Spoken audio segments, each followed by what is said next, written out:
I decided to do my project on how does socioeconomic status affect student achievement.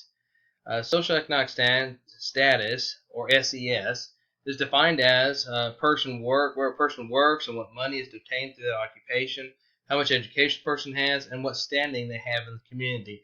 The combination of the education and income often become the measure of SES, where that's how society just has viewed it and how we kind of can see where a person is and what level they're at. We really need to break the cycle of these things for these kids because they don't need to be stuck in that. Just because they're born into a lower income or lower status doesn't mean they need to stay there. We need to instill that in these kids and get them out of that and give them the education they need. Social classing groups, middle class, 40,000 to 100,000, includes lower and upper. Most of them have degrees.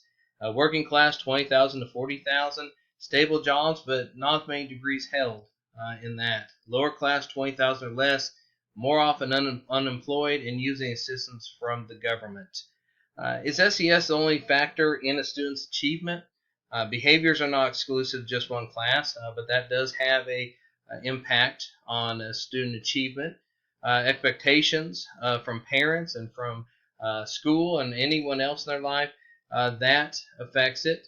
Also, the attitude towards education affect achievement. Cultural people, someone's culture has an impact as well. How they were brought up, what kind of things they go through their lives, and what that culture expects of them, and how they live really has a impact. Healthcare is an issue with low income. They don't have those facilities. They don't have those opportunities for a lot of that healthcare, and some of them have gone without over the years. But of course, not now with the mandated insurance that we have to have in today's world. In India, they have a caste system, and that limits their success. Wherever they were born into, they have to stay in there. They can't go up and do something better or have a better job and stuff. So that really limits them, and we really don't need to be in that in the United States. We really need to lift our kids up, and not where they're born is where they have to stay. But we need to be the facilitators for that. Is parent involvement a factor? And I say absolutely. The higher the social class, more time seems to ensue for the students. The more interaction a child gets from parents, achievements are typically higher because they are interested in what they're doing. And unfortunately, those are lower income class tend to be parents that aren't as involved. Studies show those in higher class systems speak more to their children than children on average. It means all the lower classes typically won't get that. Parents are too busy or involved in other things, just not interested in their academic achievement. Parents in higher class systems expect more from their children. We find that in our book on page 72. Talks about they have higher expectations because they're there. They want their kids to be there.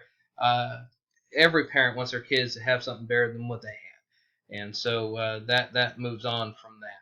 What do we teachers do with this information? We need to know the students, know their situations, their family, limitations of income, cultural situations, so that we can understand where they're coming from. We must have some degree of empathy, understanding there's different situations. Like kids come from different walks of life, and they have different things going on. Need to get their parents involved, no matter where they're at on the social scale. They need to be involved with these kids. Show or give resources for parents to use at home. That way they have the tools they need. Expectations need to be the same for all the students. And success depends on all involved, students, parents, teachers, and the community. We all have to work together to give these kids what they need. So does SES affect achievement? Absolutely. And it can go up or down depending on where you're at, but we have to break that cycle. We have to give them the opportunities, and we need to be able to teach them that you don't have to be where you're born. You can excel and go above and beyond. We have so many examples of that, but we have to instill that into these kids.